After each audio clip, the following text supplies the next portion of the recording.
Welcome back to the Kovacs report. We got another number one, another Age of Revelation number one out from Marvel this week. One of 4 Age of Revelation books, and it's the Expatriate X-Men by Ewing and art by Francesco Mortarino. And the art is really, really nice. I've got to admit, really, really nice. So there we go. There's the cover.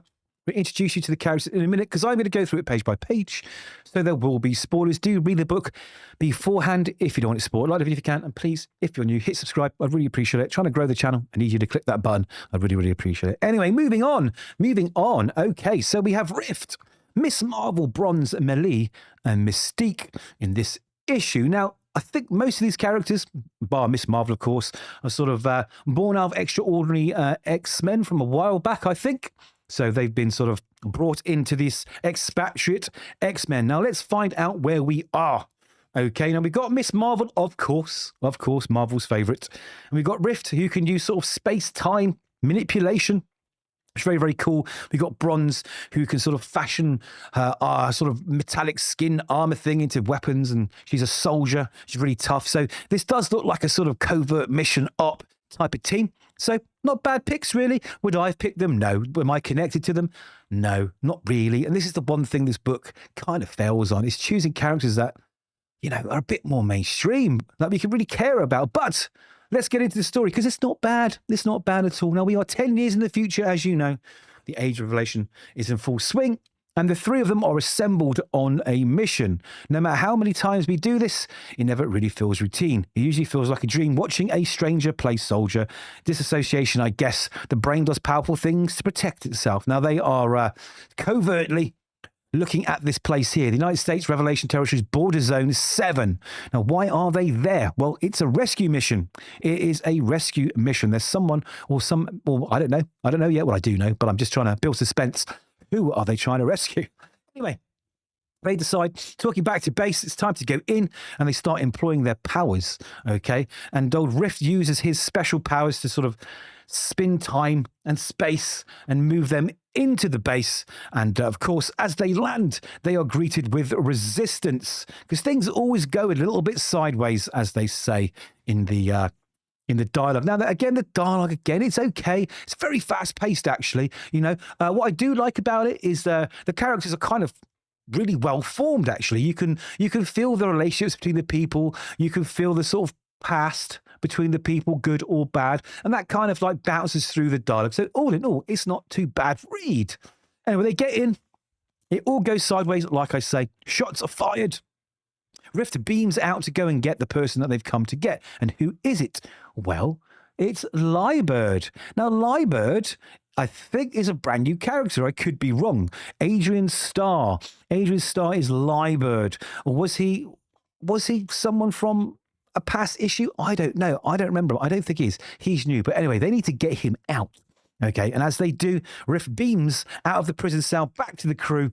But before anything can happen, shots are fired and he dies. Mission is a failure. What are we going to do? So, of course, they get the hell out of there using Rift's powers and they say, right, let's do it again.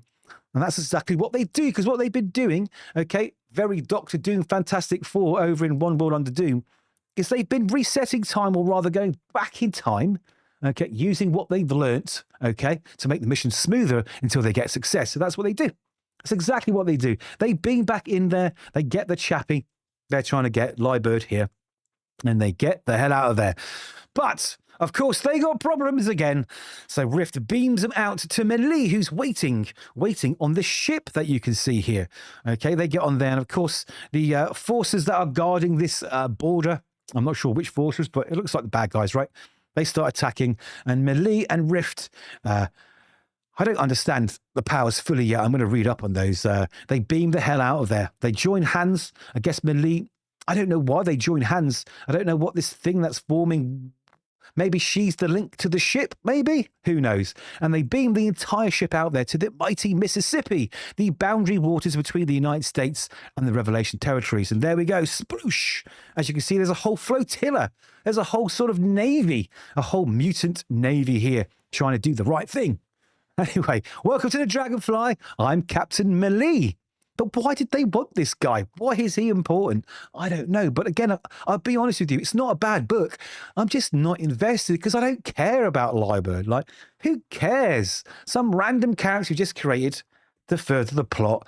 We've got Miss Marvel and we've got like Rift, Bronze. Come on, give me some decent characters. Anyway, we get this really jarring thing they do, which makes you think the story's over, but it isn't. Okay, we can see the Revelation territories expanding there. I think it's expanding from the other issues. Getting close. Anyway, we meet Melina. She's the captain of the ship, all right? And they need this guy because part of his powers are his sort of endemic memory. He's got photographic memory and he remembers, okay, or they can use what he remembers for their own purposes. And they're sort of struggling with the dynamic that they've rescued someone to use him essentially. And also they don't trust him, or some do, some don't trust him. You know, some of them think it's morally wrong to have rescued this person just to get him to give them information to fight their war, you know. So there's this sort of back and forth between them and arguing. We find out some other information. Now, who's behind all of this? Who gave them the lead? Well, that's Mystique. We'll find out a bit more about Mystique. Anyway, so back to that information, right? So congratulations on securing Adrian Starr, also known as Liebert. Just got to remind you again. After a low-level skirmish with soldiers on patrol in his hometown of Denver, Liebert was held in detention by US forces for 184 days. And we have reason to believe he has key knowledge of everything he encountered while in custody. Strategic maps of munition sites, names, date of births, and next of kins of key personnel, inventory of food and medication stores, and the whereabouts of several captive mutants of interest. So is the US Army not playing ball with the good guys here, or do they just need those resources to fight their mission? Not too sure. Anyway, that's what they want from Liebert. And armed with that information, they're going to set up their next sort of strike and go ahead and do what they got to do. Anyway, we get these interpersonal pages of them arguing. You can tell that they've been through the wars together. You know, some of them have sort of feelings about each other's past and things that they've done. And it's very, very, very clear that this team is kind of on the edge. You know, this whole story is on the edge. The action, the beaming in and out, everything is on the edge the whole time. You feel that, and the art really, really accentuates that. And we get the reveal, which kind of we always knew was going to happen as soon as we met Melee. We knew there was some ulterior motive going by. And is that ulterior motive revealed very gently? And it strikes you like, oh, wow, I didn't see that coming. Or is it like, whoa, is that what's going on behind the scenes? No. It's just smashed in your face as Melee talks to, I guess, someone. I think it's, is it Mystique at this point? I've read this book twice already, and I'm losing memory of what happened with it. Anyway, she goes off to talk to this mysterious person on the end of this line. Is it Mystique? Is it someone else? We don't know, because the target is secure, confirmed, headed to the Limbo Lands, because they're going to hand her over to the Darkchild Magic herself, who looks absolutely amazingly cool in Age of Revelation, I might add. Okay, now, she doesn't want him to get there. We don't know why, because nothing's really revealed other than it's a double cross. She has confirmed, headed to the Limbo Lands. But don't worry, the Darkchild won't get there, or won't get to have Liebert. Make sure she doesn't. Our deal is off. I'll assure you, I'll keep him from the Darkchild, whatever it takes. Now, what is their deal? We don't know. We just give them this, oh, quick, here's a cliffhanger, guys. She's not working with the team.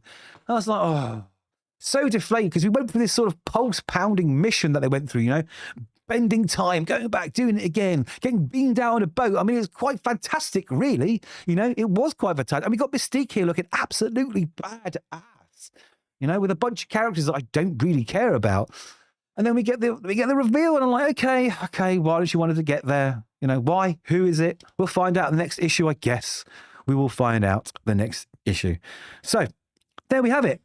They've got a new mission. They've got to get it to the Darkchild. The captain, Melee here, is a traitor. And we've got either a mysterious puppeteer behind the scenes. There we go. Yeah, so Age of Revelation continues. I think there's 2 other books I haven't reviewed yet, but I will do. That's 4 a week at the moment during the month. But they're just sort of plodding along. I just expect a little bit more from them, and I'm not really getting it. Yeah, there we go. Nice art. Interesting enough story. It's not terrible. It's not the worst one, but would I be buying issue 2 if I was not a reviewer? Probably not. Probably not at all. There's not enough there to sort of keep me going. Anyway, those are my thoughts. Do let me know yours, and hopefully we'll see you in the next one. Don't forget to like and subscribe.